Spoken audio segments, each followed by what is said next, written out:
we got someone here doing a private tour and done some changes around the farm, and tomorrow is our open house. Let me kind of show you a few things we've done and some things we're trying to do to get the open house ready.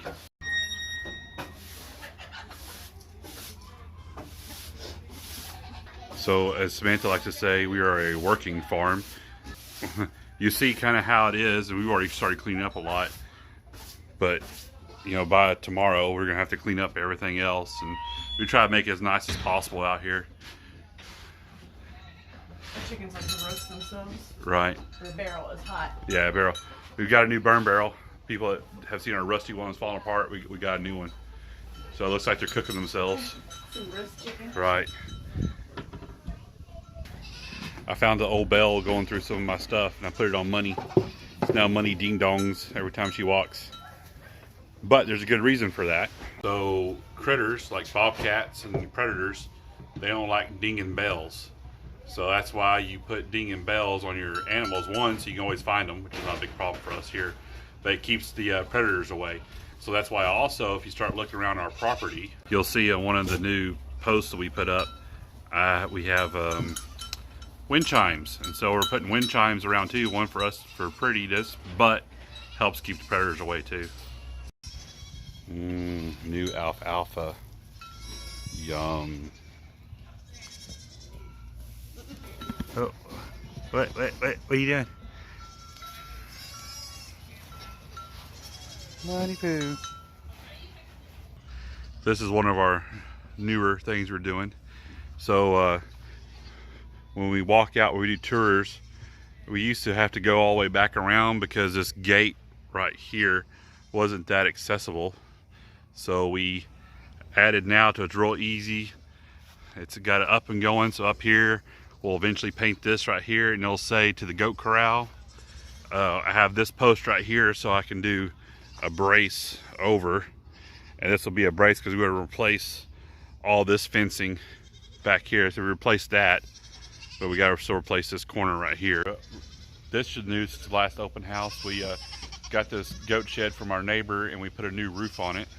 So this is a new block that we got from Tri-County Feed Supply here in Katy, Texas, and it's supposed to help with milk production on the goats. And we did notice, because we did a couple other changes too, but we did notice with this and some of our other changes that we did have a good increase on our goats' milk production. So we're contributing as that as one of the helping factors. So here's the buck pen. This is actually, I think, the first pen we built, and we actually built it for the pigs when we had pigs.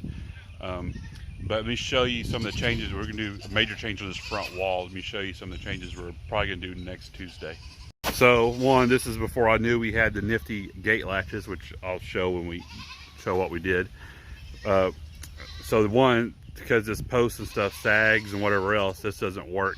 And plus it's kind of a pain to, after we now have done it, it's kind of a pain to get inside this gate in the location. So what we're going to do, you can see here, we're going to shift this entire panel down and these troughs down with it. And this gate is now going to be moved up here in the same way as we did this entrance and the other one, pointing off camera, that one. We're going to, on all the gates, we're going to have it up like this, and so that way we'll have them all labeled. And so like that'll be to the goat corral on both inside going to those, and then each pen will have its own label. So like this one's the buck pen, it'll say the buck pen on top. So Samantha's now feeding the boys, or all the goats. A little bit late today, but they get fed.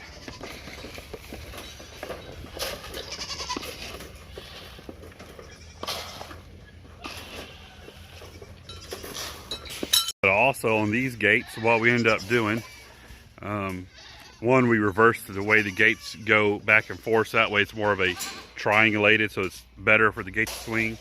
And then we move the post a little bit so we can add these latches to them, which is the same thing we'll do to the buck pen right here. Now, did it to both of those. We just fed the babies. Excuse me, these are not the babies. These are being bred right now. Now Samantha's feeding the babies. But what's also about to happen for the change is, since we only have these 4 goats now, because Samantha sold Rose, right? Yeah. She sold Rose. Someone came by and bought her one of our first goats, or our first goat, right? Her and Holly both, right? So anyway, these guys now are going to be moved into that far pen over there, because there's only 4 of them, and there's 6 or 7 goats in that pen over there, and this is a bigger pen. So she's gonna go get them, move them here, and basically just swap, because they have a bigger house and everything else. All these chickens think they're gonna get goat feed. But they also get moved here. We moved the swing set back probably about 6-8 feet, and now we have 3 picnic tables. We moved those back, and so we're hoping this is how our layout tomorrow is going to be for the open house. So I do some cleanup here, of course, but Samantha's going to be posted right here with our soap solutions and all that. We'll probably have someone right here.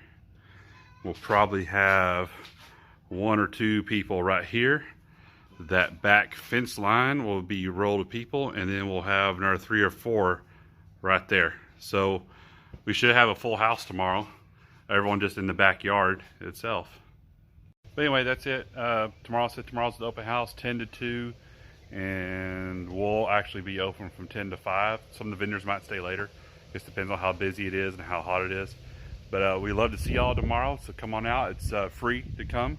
It's a tourist store donation base. Of course, you got to pay the vendors. They're not handing out free stuff. But we should have some food vendors and stuff out here. So it should be a lot of fun. Should be nice weather. So go ahead and just plan on coming out tomorrow. It'll be kind of fun. Moms will like it. It's also Samantha's birthday tomorrow. She turns 29. So come help her celebrate. But anyway, guys, we love you, and we'll see you next time.